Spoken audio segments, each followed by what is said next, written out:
Bom dia, bom dia, bom dia. Mais um Morning Call, o que esperar do mercado hoje. Eu sou o professor Wagner aqui da Francesca Educação Financeira e todos os dias a partir das 5h50 da manhã nós estamos aqui para falar sobre fechamento de mercado no dia anterior e as principais notícias aí que mexem com o mercado financeiro, tanto no âmbito político, econômico e corporativo. Obrigado mais um dia aí pela sua companhia. Não esqueça, deixa seu like, se inscreva no canal, acesse um dos nossos grupos de WhatsApp para ficar bem informado e receber esse conteúdo também em PDF para consultar a qualquer momento do dia. Se você ainda não participa de um dos grupos, é só pedir o link e você pode acessar um dos nossos grupos aí de WhatsApp para receber o conteúdo até às 7 horas da manhã, todos os dias de segunda a sexta. Hoje, dia 24 de junho de 2021,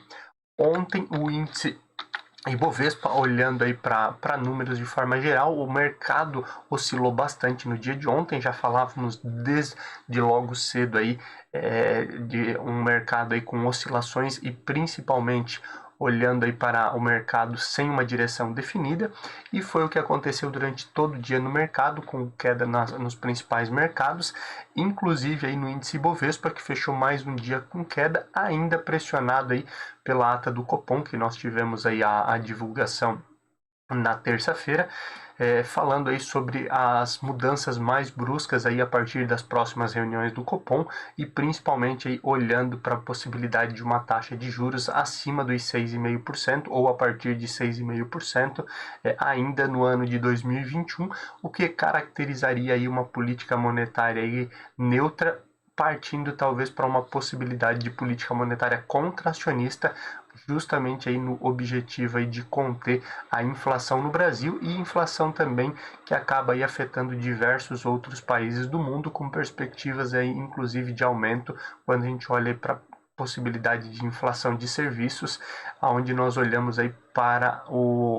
a retomada econômica e a liberação das medidas restritivas, retomada aí após a pandemia da Covid-19. Além disso, ontem aí as instituições financeiras, os principais bancos tiveram leve queda aí na negociação dentro do índice Bovespa, também aí por conta da aprovação aí do aumento da contribuição sobre o lucro líquido, que afeta as instituições financeiras, os bancos, onde nós tivemos aí a aprovação que muda aí de 15% para 20% a alíquota de contribuição, então, sobre o lucro líquido. Obviamente, CPI da Covid, crise hídrica aí com a possibilidade aí e as discussões principalmente em torno de um possível racionamento acabam ficando no radar dos investidores, e olhando para fora, principalmente em Wall Street,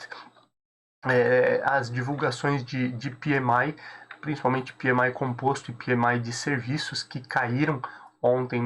na divulgação em relação à expectativa e aos meses anteriores, acabou aí levando também a queda nas ações. Foi segurado um pouquinho todo esse movimento negativo de mercado por conta aí do PMI industrial, que ele fechou um pouquinho acima da expectativa, crescendo e trazendo perspectivas de retomada também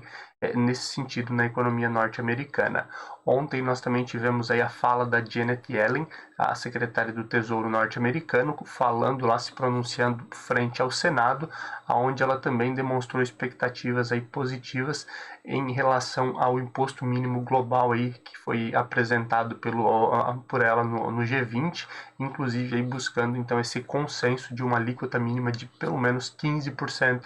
de imposto aí para empresas a nível global, o que favoreceria, lembrando aí que existe também o projeto lá do Joe Biden, né,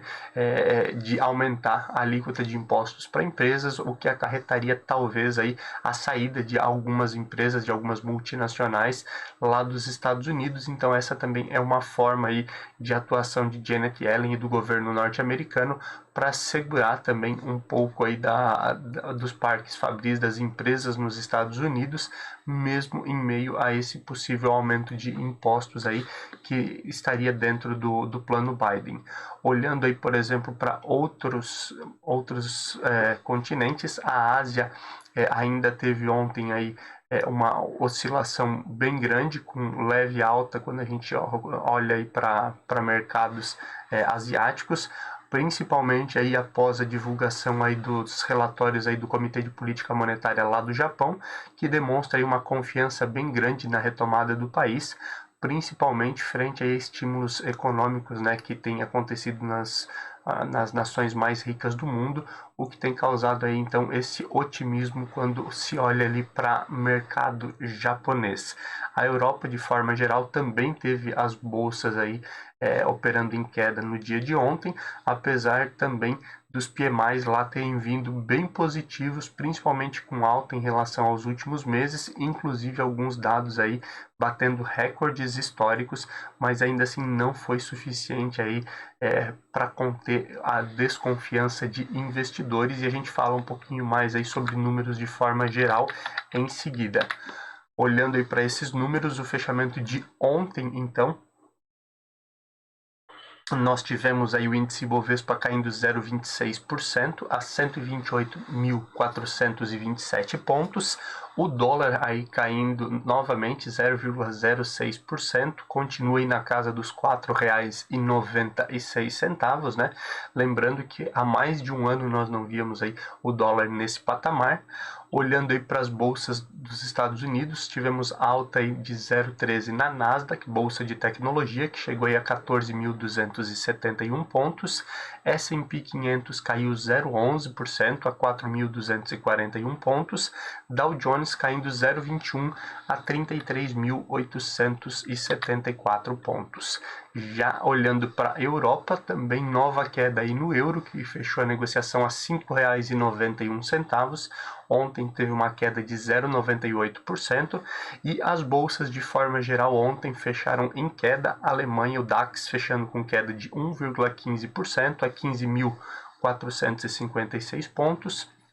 Na França, o CAC caiu 0,91% a 6.551 pontos, e no Reino Unido a queda foi de 0,22% a 7.074 pontos, muito aí pelo que a gente já falou, olhando aí para a divulgação de PMI e também alguns discursos que nós vimos ontem aí, olhando aí para o Banco Central Europeu, mas principalmente aí de membros do FOMC lá nos Estados Unidos. A gente fala sobre isso aí daqui a pouquinho aqui no nosso Morning Call, o que esperar do mercado hoje. Olhando para a Ásia, a China então teve alta de 0,66% no dia de ontem, a 14.843 pontos, enquanto o Japão aí operou lateralizando, queda de 0,03% a 28.874 pontos. Cenário de cripto que ontem oscilou bastante novamente aí, e muita coisa acontecendo nesse cenário, principalmente voltada à questão de regulamentação e preocupação em relação às criptomoedas de forma geral e aos investimentos e ao risco desses investimentos. A gente fala um pouquinho mais sobre isso também na parte de cenário econômico, mas o Bitcoin ontem teve alta de 0,95% e o Ethereum fechou aí a cotação em alta de 0,46%. Ambos aí estão operando aí nas últimas semanas aí com queda bem forte, né, em relação aos seus números normais, principalmente aí por conta de toda essa oscilação e tentando se manter aí e retomar aí patamares anteriores que nós víamos aí das criptomoedas. Quem continua aí em alta é o petróleo futuro. Ontem a cotação do barril do Brent chegou a $73,41, enquanto o WTI fechou aí a $73,28 na cotação do barril, olhando aí para o mercado futuro de petróleo, números de ontem. Índice S&P 500 VIX, que é o índice do medo, mesmo em meio aí a toda a oscilação, risco e incertezas aí dos investidores do mercado acionário,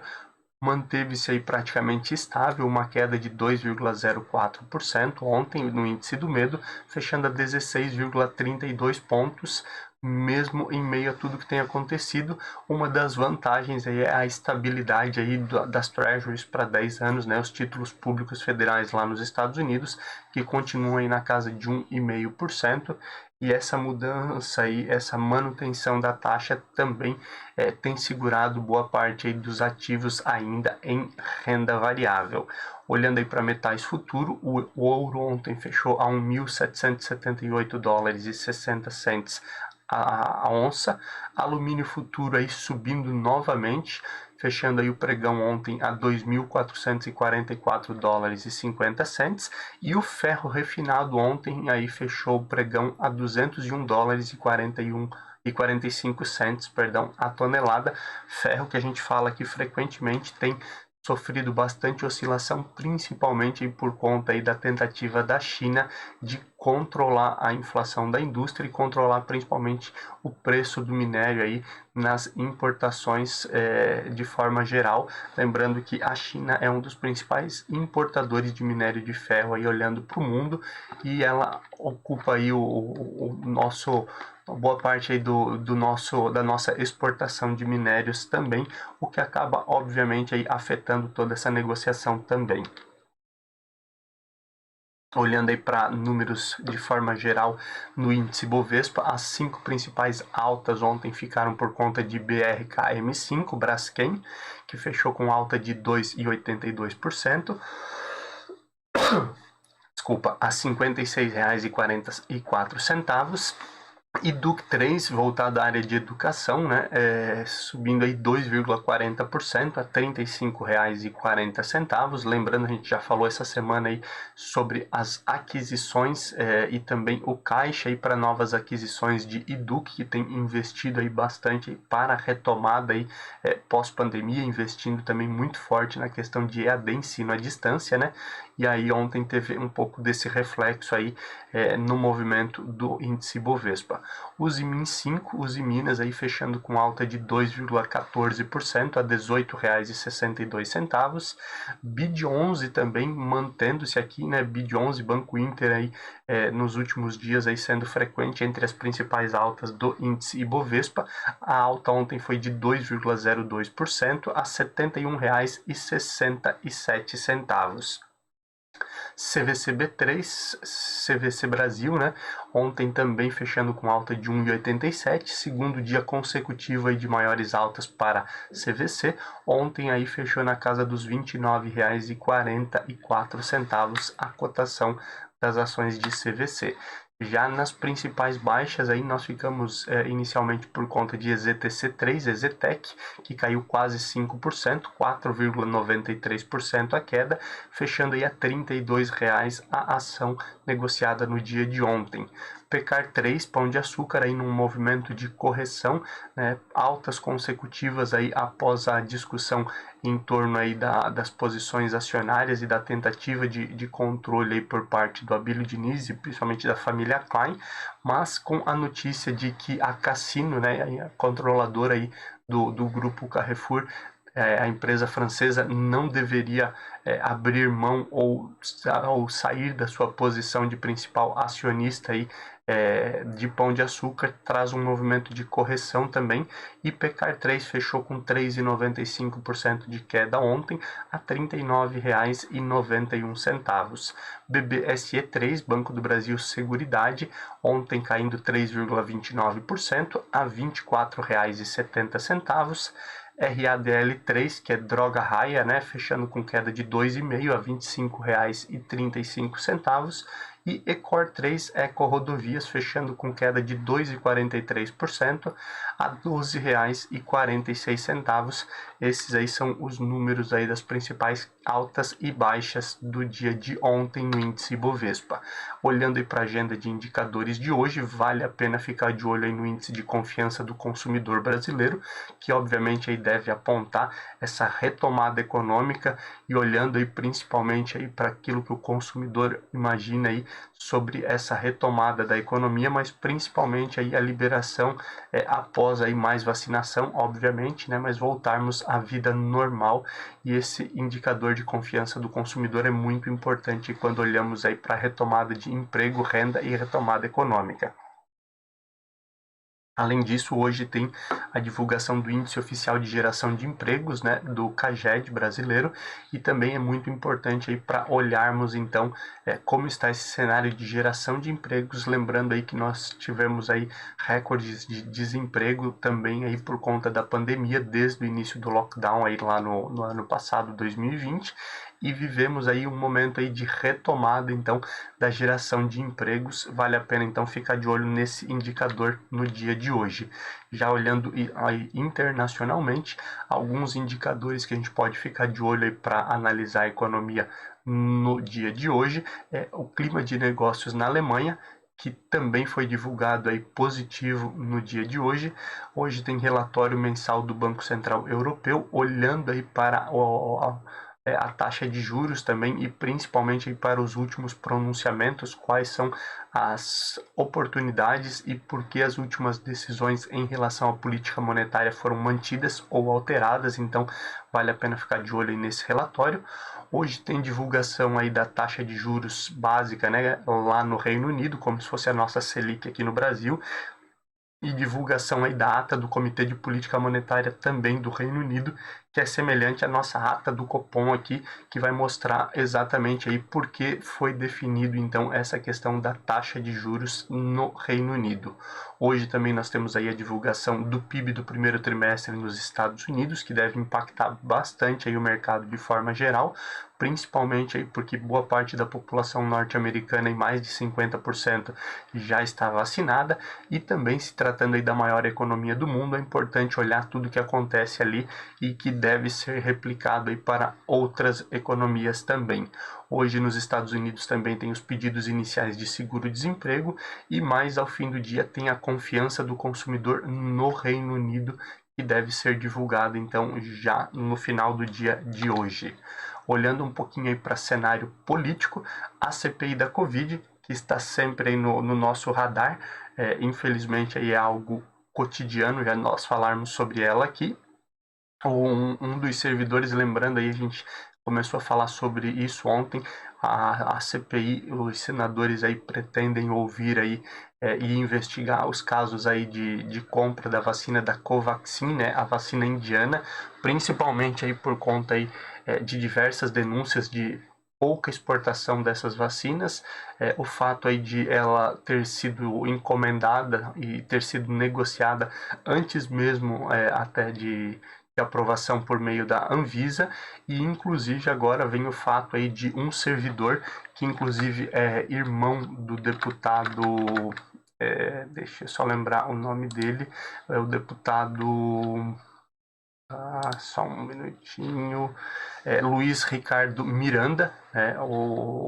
o deputado aí, o Luiz, ele é irmão do deputado Luiz Miranda, do Democratas lá do Distrito Federal. Ele é um servidor também do Ministério da Saúde e ele afirmou aí que conversou com o presidente Jair Bolsonaro a respeito das suspeitas aí sobre essa importação da vacina da Covaxin e não teria sido então dado bola para isso, e óbvio isso entra no radar dos senadores aí que fazem parte da CPI da Covid e devem chamar aí tanto o deputado aí que já se manifestou quanto o servidor, o irmão dele aí, para falar então sobre essa questão dentro da CPI da Covid.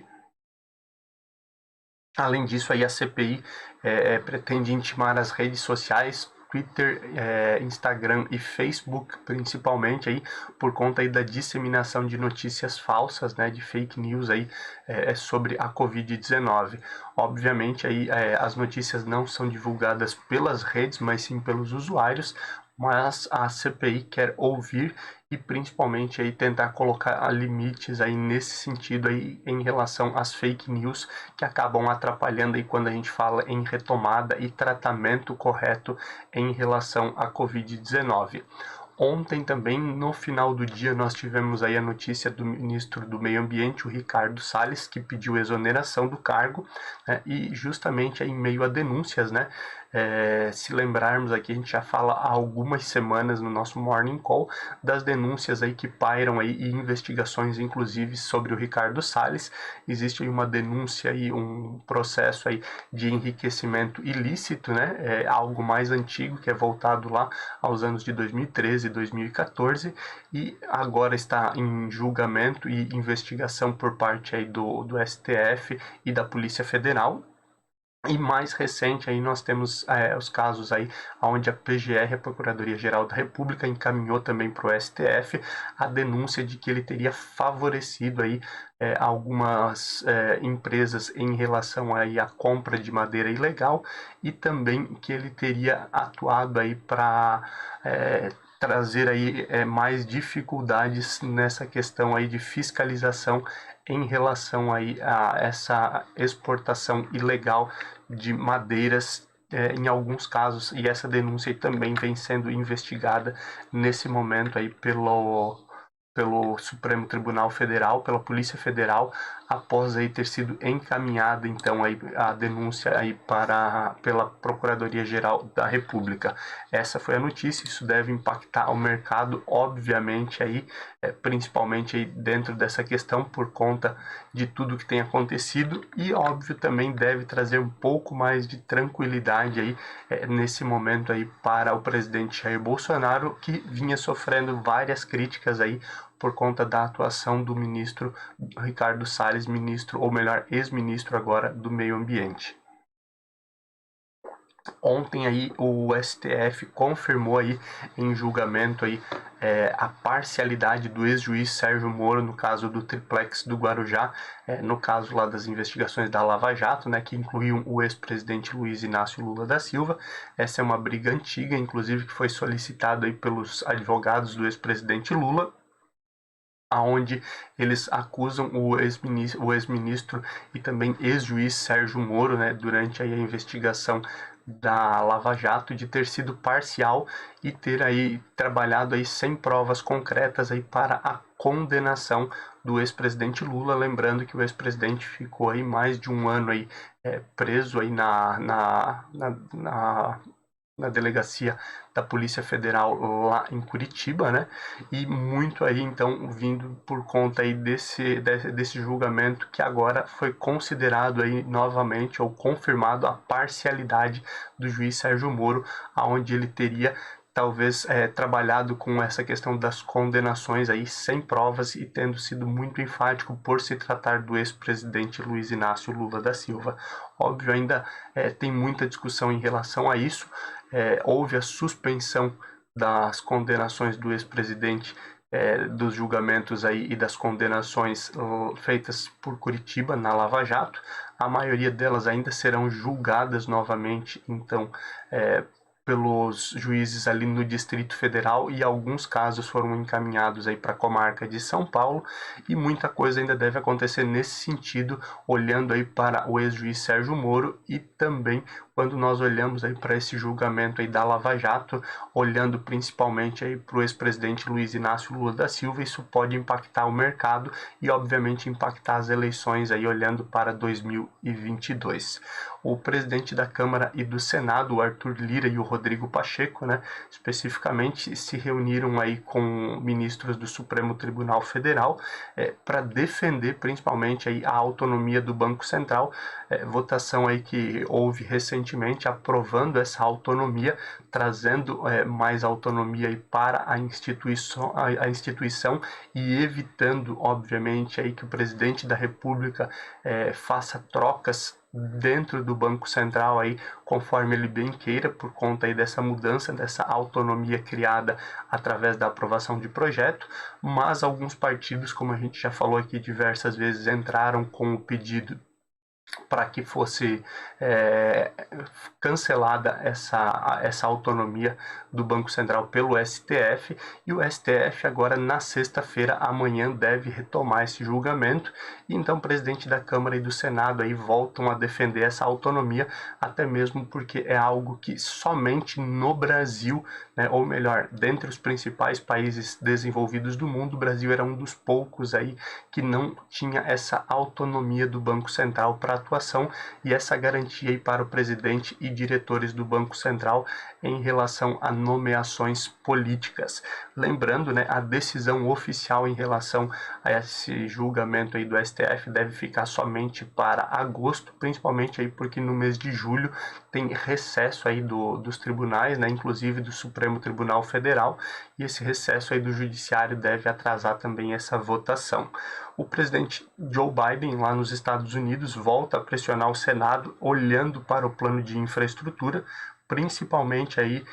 por conta aí das aprovações que ele busca, aí o plano de mais de 2 trilhões aí voltado à infraestrutura, né? Principalmente essa infraestrutura olhando aí para rodovias, a parte de saúde, saneamento e também ambiental. nessa discussão toda do presidente Joe Biden com o Senado, com o Congresso norte-americano, houveram já algumas manifestações de democratas e republicanos aí tentando uma contraproposta que em alguns casos foi apresentado, outras ainda estão sendo discutidas aí no próprio Senado norte-americano, e o Joe Biden nesse momento então pressiona para que saia do papel ou essa proposta ou que seja acatado então o plano Biden de infraestrutura aí que prevê todo o investimento aí nos próximos 8 anos e óbvio também prevê aí a necessidade de aumento de impostos se for seguido à risca, mas a frase de Joe Biden ela vem de encontro aí ao momento que os Estados Unidos vivem e a necessidade aí de geração de emprego, renda para voltar aí a crescer e se manter como a principal economia do mundo. Então isso também deve movimentar o mercado aí no dia de hoje e nos próximos dias. Olhando um pouquinho aí para a parte econômica, o fluxo cambial estrangeiro, que nós tivemos inclusive divulgação ontem ao final do dia, falávamos sobre isso no nosso Morning Call de ontem, ele é positivo, já olhando aí para casa dos 13 bilhões de dólares, né, esse fluxo positivo aí no ano, isso é muito importante e demonstra aí novamente a questão da confiança aí dos investidores internacionais olhando para o Brasil e para oportunidades de investimento no Brasil. Além disso, além da questão do fluxo cambial ser positivo, a arrecadação aí no Brasil ela cresceu bastante, a perspectiva aí é de que ela cresça aí no ano de 2021 6%, e esse crescimento de arrecadação, de acordo com o próprio ministro Paulo Guedes, deve gerar aí menos impostos, né? Olhando inclusive aí para a equipe econômica que tem atuado aí no projeto aí para redução do imposto de renda, criar aí na alíquota de isenção uma faixa um pouco maior de isenção nesse sentido, trazendo obviamente aí para boa parte da população então isenção ou redução no pagamento de impostos, e muito disso se deve aí a esse crescimento da arrecadação que deve chegar, como eu já disse, a 6% no ano de 2021. O presidente distrital do Federal Reserve lá de Atlanta, o Rafael Bostic, ele ontem falando aí como membro, inclusive, com o voto do FOMC, ontem no discurso dele, ele falou novamente aí em um aumento de taxas para 2022, já no final de 2022, e depois dois novos aumentos em 2023, mudando um pouco o discurso em relação ao que o presidente do Federal Reserve, o Jerome Powell, falou no Senado e falou nos últimos dias, tranquilizando um pouco os investidores. E também o Rafael Bostic, ele falou aí na redução da recompra de títulos que deve acontecer antes do esperado, principalmente aí por conta da inflação que tem subido nos Estados Unidos e o movimento aí que o Federal Reserve precisaria fazer para conter. Isso obviamente trouxe mais instabilidade no dia de ontem, né? E óbvio deve refletir também no dia de hoje, lembrando aí que a fala então de Rafael Bostic, que é o presidente distrital do Fed lá de Atlanta, ela vem exatamente de encontro, né, ao que o Jerome Powell falou. Jerome Powell tem um discurso e o Rafael Bostic acaba apresentando um outro discurso, o que deve automaticamente aí gerar incertezas e insegurança para investidores. Mineradores de Bitcoin, né, estão migrando da China para o Texas. Lembrando, a gente falou essa semana sobre toda a oposição do governo chinês em relação à mineração de Bitcoin, né, principalmente após ter sido criado o Yuan digital lá na China. Mas nessa semana nós também tivemos aí em algumas províncias da China o governo aí cortando a energia de locais aí onde existia as mineradoras de Bitcoin, e aí por conta disso tudo tem acontecido esse movimento de migração de mineradoras e mineradores saindo então da China e migrando para o Texas por conta de toda essa pressão que vem acontecendo aí por parte do governo chinês. E o volume de captação em crédito privado tem crescido bastante aí no Brasil, principalmente olhando para para o cenário em que nós vivemos, né,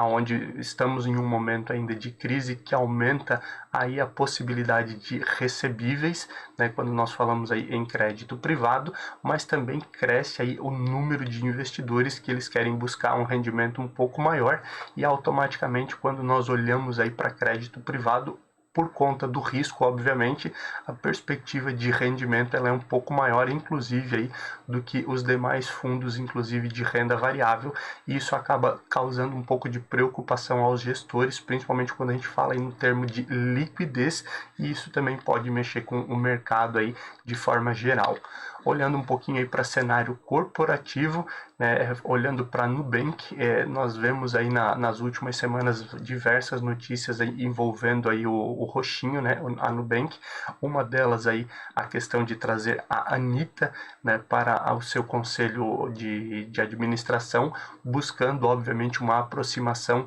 com as classes mais baixas, né? Isso é uma das metas aí da Nubank com a Anitta dentro aí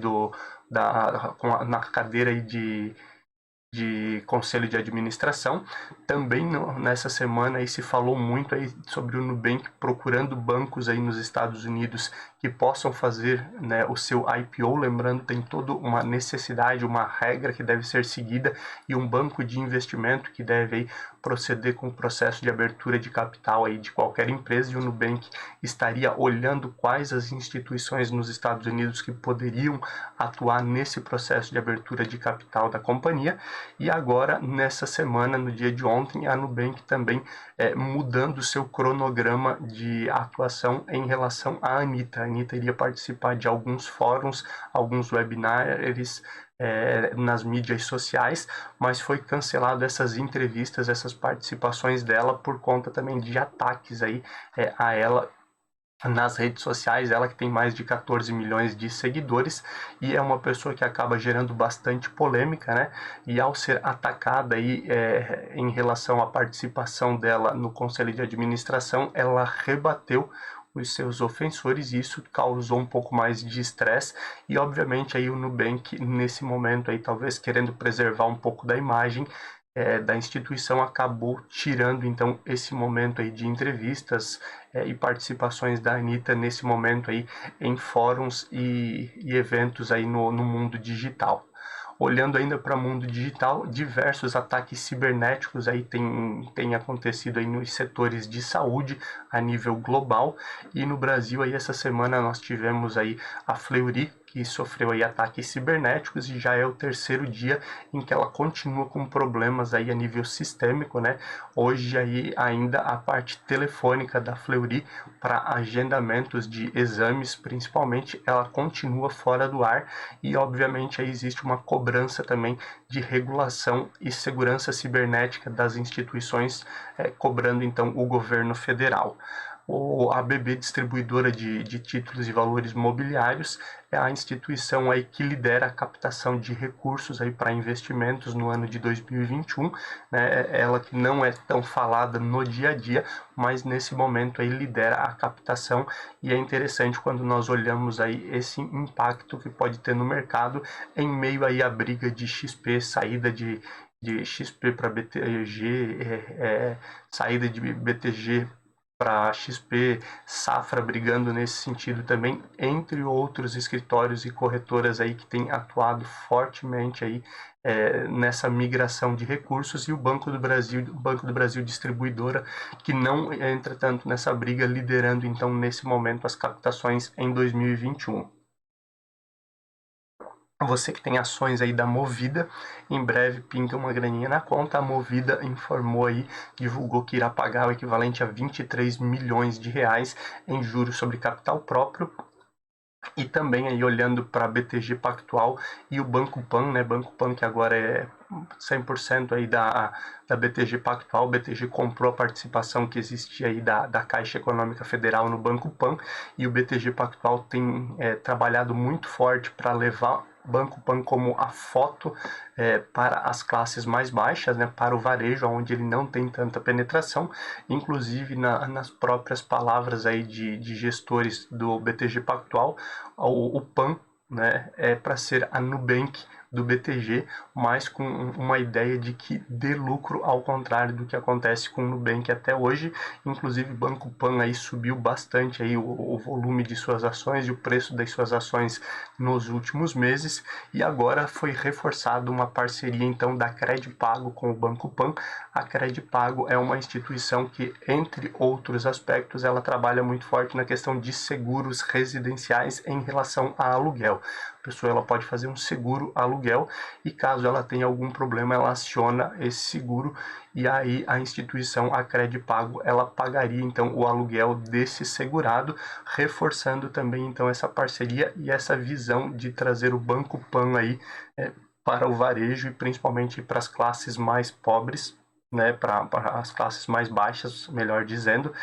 que é a visão da BTG Pactual para o Banco Pan, que tem crescido bastante. E lembrando aqui, isso não é recomendação de compra, apenas notícias que nós trazemos aí referente ao nosso dia a dia. Vamos olhar um pouquinho para abertura e fechamento de mercado. Agora às 6h27 da manhã, nós já temos fechamento das bolsas asiáticas. Nós tivemos aí a China fechando aí com queda de 0,40% a 14.784 pontos. E quando nós olhamos aí para Japão, fechou no 0 a 0 literalmente, e quando nós olhamos para Japão, a 28.875 pontos. Não tivemos aí nenhuma variação aí nesse dia 24, olhando aí para a bolsa japonesa, a Nikkei. Os demais mercados que oscilaram bastante aí no dia de ontem, hoje estão em tendência de alta. Hoje, olhando aí para Alemanha, o DAX na Alemanha opera nesse momento aí com alta de 0,82%, o CAC na França subindo 1,06%, e no Reino Unido a alta de 0,22%. As bolsas europeias então buscando recuperar boa parte do prejuízo aí que aconteceu no dia de ontem, e aí uma tendência de alta então nesse sentido aí para as bolsas europeias no dia de hoje. O pré-market dos Estados Unidos também aponta uma perspectiva de alta, Dow Jones aí subindo 0,54 nesse momento. Temos S&P 500 subindo 0,50 e Nasdaq subindo 0,62%. A perspectiva então das bolsas mundiais seguirem essa tendência de alta durante o dia, mesmo aí em meio a todas as incertezas e as falas que ocorreram aí no dia de ontem do Rafael Bostic lá no FOMC, mas principalmente olhando aí para os indicadores de PMI que trazem mais confiança para os investidores na retomada econômica. Devemos ter um dia mais tranquilo hoje, dia 24, e o índice Bovespa deve seguir as bolsas norte-americanas também com uma tendência de alta, sempre relembrando aí que o mercado é soberano e o noticiário interno ele pode trazer aí um descolamento ou ganhos acima da expectativa em relação aí ao índice Bovespa no dia de hoje. Obrigado aí pela sua companhia. Hoje falamos um pouquinho mais do que o normal, né? Inclusive, apesar de termos começado mais tarde, mas terminando mais tarde também. Te espero de qualquer forma amanhã, para que a gente possa aqui a partir das 5h50 da manhã falar sobre o fechamento de mercado no dia de hoje e as notícias que podem impactar o seu dia a dia. Bons negócios, bom dia, e eu te vejo amanhã. Um abraço, tchau, tchau.